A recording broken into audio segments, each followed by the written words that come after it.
COVID-19 menjadi berita yang sedang hangat dibicarakan, bukan hanya di Indonesia, tetapi juga di seluruh bagian dunia. Bagaimana tidak, akibat virus corona, lahir kebijakan penting dari WHO untuk menerapkan physical distancing, di mana kita harus menjaga jarak dari orang lain agar terhindar dari penularan virus yang tidak pandang bulu ini. Ya, kebijakan ini sangat asing bagi kita, karena kita harus menjaga jarak dengan orang lain, terlebih di Indonesia saat ini yang sedang dan beberapa sudah menerapkan pembatasan sosial berskala besar. Kita dianjurkan untuk tidak keluar rumah sebisa mungkin jika keadaan tidak mendesak, walaupun akhir-akhir ini PSBB sudah mulai dilonggarkan dan beralih ke masa transisi. Lalu, dari kebijakan-kebijakan yang dikeluarkan WHO dan pemerintah Indonesia, apakah memiliki dampak bagi kehidupan kita? Tentu, hampir seluruh sektor kehidupan terkena dampak dari penerapan physical distancing dan PSBB. Dalam video singkat ini, kami akan memberikan edukasi tentang kondisi perekonomian Indonesia saat ini, karena ekonomi menjadi salah satu sektor yang paling disorot, terutama oleh masyarakat karena pentingnya peran ekonomi dalam kehidupan manusia. Kita sedang mengalami krisis ekonomi, tapi apakah tahun ini bisa menjadi lebih parah dari krisis ekonomi tahun 1998 yang pernah kita alami?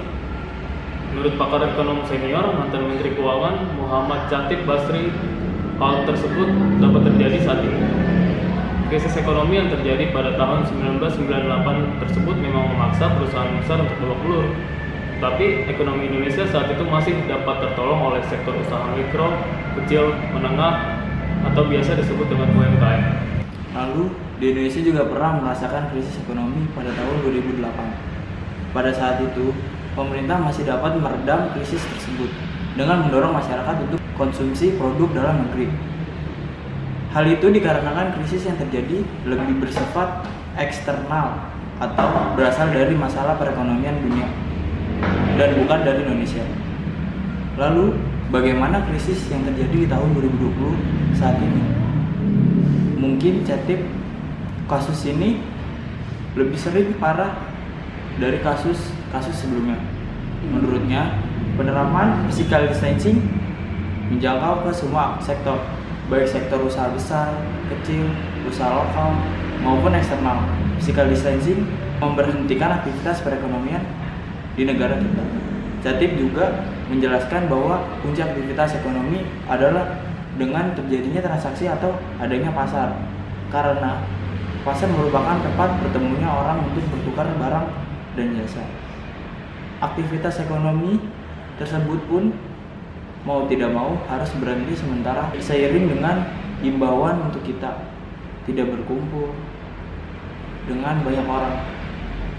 Memang kebijakan tersebut harus diambil guna memutus mata rantai COVID-19 agar pandemi ini lebih cepat berakhir. Dengan berhentinya aktivitas ekonomi di tengah masyarakat, apa yang dampak bagi negara kita? Menurut ekonomi senior bidang makroekonomi perdagangan dan investasi Bank Dunia Ralph van der mengatakan jumlah penduduk miskin kemungkinan akan bertambah sekitar 5,6 juta hingga 9,6 juta orang pada tahun ini. Sehingga perkiraan jumlah penduduk miskin di Indonesia meningkat menjadi 30 juta jiwa pada tahun ini. Asumsi tersebut menunjukkan bahwa tingkat kemiskinan naik sekitar 2,1% hingga 3,1%, di mana saat ini tingkat kemiskinan di Indonesia berada di angka 9,22%. Dan pada tahun 2019 lalu, jumlah penduduk miskin berkisar 24,79 juta. Untuk pertumbuhan ekonomi Indonesia sendiri mengalami penurunan dari kisaran 5% di tahun sebelum-sebelumnya menjadi 1% pada tahun ini. Bank Dunia pun mengeluarkan simulasi jumlah dan tingkat kemiskinan di tanah air. Simulasi yang paling relevan adalah jika ekonomi hanya tumbuh sekitar 2,1%, maka tingkat kemiskinan ada di angka 11,42%. Dan jumlah penduduk miskin akan tembus pada angka 30,69 juta jiwa dari populasi Indonesia pada tahun 2020 ini. Hal yang sama pun diutarakan oleh Menteri Keuangan Sri Mulyani yang mengatakan tingkat kemiskinan di Indonesia memang berpotensi kembali menembus kisaran 12% seperti tahun 2011 lalu. Menurut data yang dihadirkan oleh Badan Pusat Statistik, jumlah penduduk miskin pada Maret 2019 di Indonesia sebanyak 30,02 juta jiwa atau 12,49% dari total populasi Indonesia saat ini. Maka dari pernyataan tersebut, tingkat kemiskinan bisa kembali ke kisaran 29 juta sampai 30 juta orang atau sekitar 12% dari total populasi Indonesia. Jika seperti ini, sepertinya sia-sia kinerja pemerintah selama ini dalam mengurangi jumlah penduduk miskin di Indonesia. Untuk mengatasi masalah kemiskinan tersebut, maka Bank Dunia memberikan rekomendasi kepada pemerintah untuk meneruskan pemberian bantuan sosial kepada masyarakat miskin, terutama kepada mereka yang berada di sektor informal dan rentan kembali ke jurang kemiskinan. Sedangkan dari sisi ketenagakerjaan di Indonesia, ketenagakerjaan mencatat angka pengangguran selama masa COVID yang bertambah sekitar 2 juta orang. Hal tersebut tidak mengherankan lagi. Kita bisa mengambil contoh sistem yang diberlakukan pada industri garment. Penerapan sistem pengurangan kepadatan karyawan dilakukan dengan cara 2 pekan kerja dan 2 pekan libur guna mengurangi penyebaran virus corona. Hal ini tentu akan berdampak pada penurunan produksi sehingga perusahaan bisa mengalami kerugian yang berujung PHK. Dari dampak tersebut, pemerintah terus berupaya menghadirkan kebijakan-kebijakan untuk mencegah lonjakan angka kemiskinan di Indonesia. Salah satunya merupakan pembagian bantuan sosial kepada masyarakat miskin dan terkena PHK di masa sulit sekarang. Selain pembagian bantuan sosial, pemerintah memberikan insentif bagi perusahaan yang paling berdampak melalui perpajakan. Lalu pemerintah juga meluncurkan kartu prakerja untuk membantu masyarakat yang sudah ter-PHK agar mendapat bantuan. Menurut Sri Mulyani, kartu prakerja dapat mengcover 5,6 juta orang dengan bentuk setengah bansos. Kebijakan pemerintah lainnya adalah pemberian intensif dari pemerintah untuk usaha mikro, kecil, dan menengah. Di antaranya membayar kredit hingga 1 tahun.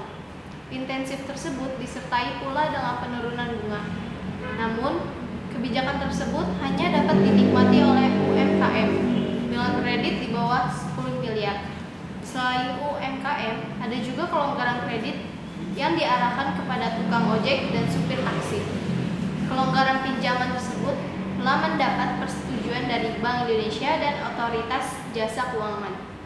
Pemerintah juga mengeluarkan kebijakan keringanan tarif listrik untuk masyarakat kurang mampu yang terdampak COVID-19. Pemerintah pusat menggratiskan pembayaran tarif listrik untuk 24 juta masyarakat kurang mampu. Sasarannya adalah mereka yang berdaya listrik 450 volt. Tidak cuma itu, pelanggan yang berdaya listrik 900 volt bersubsidi juga akan diberikan diskon sebesar 50% yang mana akan diterima kepada 7 juta rumah tangga.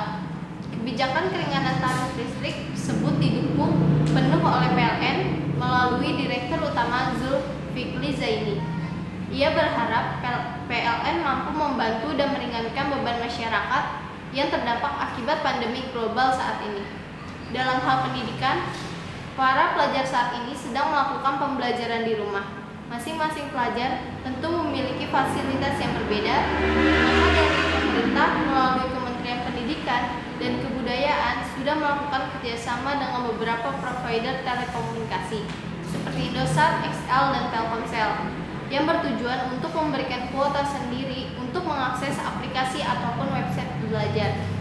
Demikian beberapa informasi yang dapat kami sampaikan tentang keadaan ekonomi di Indonesia saat ini. Ya, harapan kami semua rakyat Indonesia yang mengharapkan bahwa perekonomian kembali normal dan dicepatkan ditemukannya vaksin untuk COVID-19 ini. Ya, kurang lebihnya mohon maaf.